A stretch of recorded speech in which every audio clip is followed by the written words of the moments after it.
va y en avoir encore plein, malheureusement, mes camarades. Parce que nous, on va rentrer ce soir, chez nous, et lui, chez lui, sans boulot, avec un avenir plus qu'incertain. On n'est pas plus forts les uns que les autres. Quand on est ensemble, on est fort. Quand on est seul, c'est plus compliqué. Et puis, vous savez, moi, j'ai connu ça, des camarades qui se disaient plus forts que la moyenne, en ayant perdu leur boulot.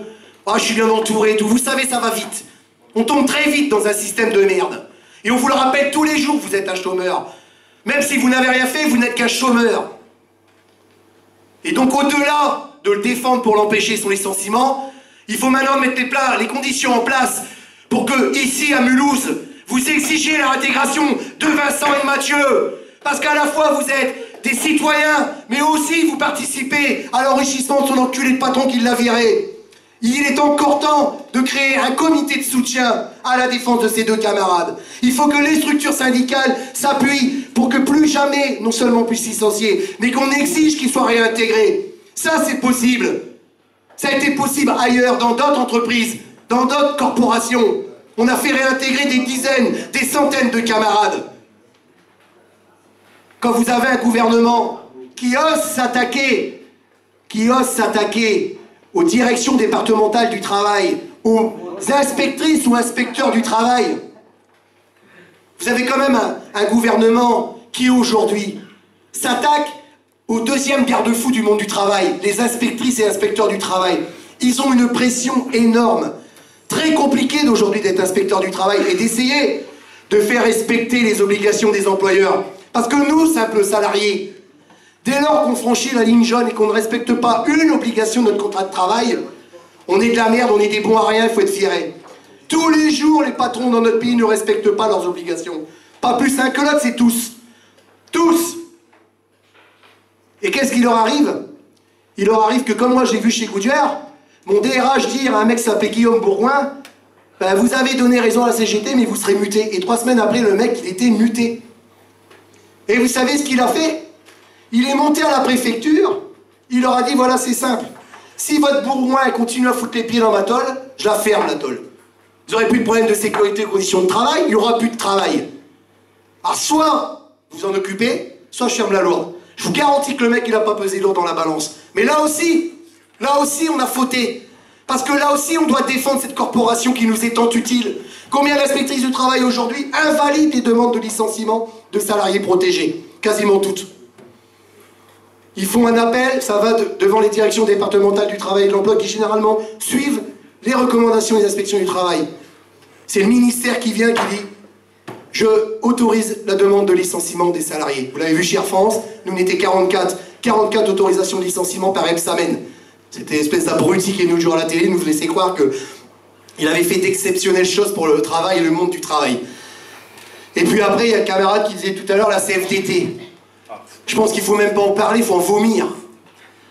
Sincèrement, ce syndicalisme-là, entre guillemets, il faudrait qu'on exige une loi, pour le coup je suis pour la réforme, qui interdise aux syndicats qui collaborent avec ceux qui détruisent le monde du travail de pouvoir porter encore le nom de syndicalistes.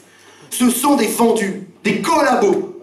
Ce sont des gens qui aujourd'hui, pour avoir des places dans des structures, sont capables de vendre père et mère, et bien pire que ça même. Vous savez, nous, dans la région d'Amiens, la CFDT et la CFTC se partagent l'intégralité des endroits où il faut être, vous savez, c'est bon d'être. Reste président de la CAF d'Amiens, CFTC. Waouh, le mec qui crée une crèche, j'ai mis 10 000 € dans la crèche. Et le mec, il est content de ça. Dans sa tôle, il n'y est plus du tout. Et à chaque fois qu'il y va, c'est pour signer des accords donnant moins de droits aux salariés. Mais dans le même temps, le patron lui dit, écoute bien, si tu ne me signes pas ça, moi ton détachement permanent, je te le refuse. Donc vous avez le jeu de la carotte et du bâton. Imaginez-vous 5 minutes où ils mettent la carotte quand même. D'accord? Donc on voit bien, sincèrement, qu'aujourd'hui, si on peut parler comme ça jusqu'à 3 h du matin, j'ai pas de problème. Mais au final, ça va être redondant. Je vais vous expliquer ce que Gaël vous a dit, ce que Vincent vous a dit, ce que camarade, c'est Mathieu, c'est ça, a dit, et puis ce que Yannick a dit, puis on pourrait être des centaines autour de la table.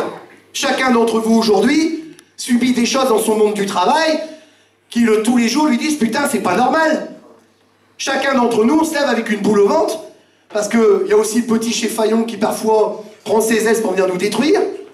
Pour ceux qui travaillent chez Peugeot, Je sais qu'en ce moment, il se passe des choses qui sont vraiment pas claires du tout, et qu'aujourd'hui, Peugeot fait aussi pression sur les salariés en disant bah, ceux qui vont rester, ils ont intérêt à fermer leur gueule, et ceux qui vont partir, enfin, qu'ils partent vite. Et il veut créer la division. Et cette division-là, je serais tenté de dire que malheureusement, en partie, elle a fonctionné. Elle a fonctionné parce que je ne peux pas comprendre comment un élan de puissance syndicale et d'envie de soif de justice, comme le 14 juin, se soit écroulé comme un château de cartes le 15. C'est pas possible. J'étais le 15 septembre à Paris. Moi, ce que je peux vous dire que tous les commentateurs, y compris chez nous pour une fois, qui venaient minimiser cette journée d'action, parce que ça, pour moi, c'était une première aussi. Y compris chez nous, on est venu nous dire que ça n'avait pas bien marché. Moi, j'y étais, je peux vous garantir qu'il y avait du monde et ça avait de la gueule. Et qu'effectivement, pour une manifestation de reprise, on pouvait se dire qu'on pouvait faire quelque chose de nettement mieux la fois d'après. Alors les manifestations nationales à Paris, ça s'organise. Mais on n'est peut-être pas obligé de tout centraliser à Paris. On peut diviser la France en 4 grandes régions. Et puis se dire une fois tous les mois, on en fait une dans les 4 grandes régions. Puis une fois tous les 2 mois, on en fait une à Paris. Et ben moi, je vais vous dire un truc. Tous vos tauliers se chient dessus le lendemain. Parce qu'ils en ont rien à branler, vous fassiez 10 jours de grève dans votre secteur tout seul. Pendant que l'autre, il rentre avec sa bagnole sur son parking à aller bosser. Regardez les NAO. Négociation annuelle obligatoire. N'oublierez pas, il n'y a que la négociation qui est obligatoire, pas le résultat. Hein? Vous fait croire que vous avez 2 réunions obligatoires, vous discutez tout sauf des salaires. Et ben qu'est-ce qu'ils font? Nous sur Amiens, sur la zone industrielle, il y avait 10 entreprises, 10 grosses. Et ben ils commençaient les négociations annuelles salaires en janvier pour terminer en décembre. Il n'y en avait jamais une qui tombait au même moment, jamais. Mais à chaque fois, les négociations annuelles salaires donnaient lieu à une chose. Mouvement de contestation, grève. Puis les mecs ils disaient, bah moi tu sais je peux pas faire grève avec toi, j'ai fait grève il y a 1 mois. Puis l'autre dit, ah bah moi c'était il y a 2 mois. Puis moi mes négociations sont dans 2 mois. Mais eux, ils ont oublié d'être cons. Ils savent très bien ce qu'ils font. Est-ce qu'on a besoin d'attendre les NAO pour se plaindre de nos conditions de travail de merde, de nos salaires de merde, de la précarité qui pèse au quotidien? Parce que la précarité, elle pèse pas que sur Mathieu et sur moi, parce que t'es chômeur, c'est ça? Bon, excuse-moi, alors j'espère que c'est pas prémonitoire. Mais la précarité, elle pèse aussi sur ceux qui ont un emploi. Parce que quand on a un emploi aujourd'hui, ça devient difficile. Parce que tous les jours, on nous le dit. T'es un privilégié. T'as du bol. Puis tu fermes ta gueule, parce que si tu la fermes pas, tu vas les rejoindre, les mecs qui sont dans la misère aussi. Et tu seras avec eux dans la même misère. Et c'est pas 6 millions de chômeurs qu'il y a dans notre pays. C'est pas 6 millions de précaires. Tous les salariés de notre pays sont précaires, de fait. Parce qu'avec la loi travail, c'est la précarisation de tous les emplois dans notre pays. Et au-delà. Donc je pense, sincèrement, qu'au-delà des discours, partout je l'entends.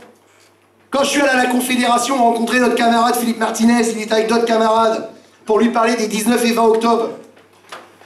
Je lui ai dit, mais les 19 et 20 octobre, on va faire un truc à Amiens qui va avoir un peu de gueule, parce qu'on va essayer de réunir tous ceux qui pensent qu'il faut qu'on continue à se battre. Mais quand je dis tous ceux qui étaient présents bien souvent, ils ne représentaient pas que.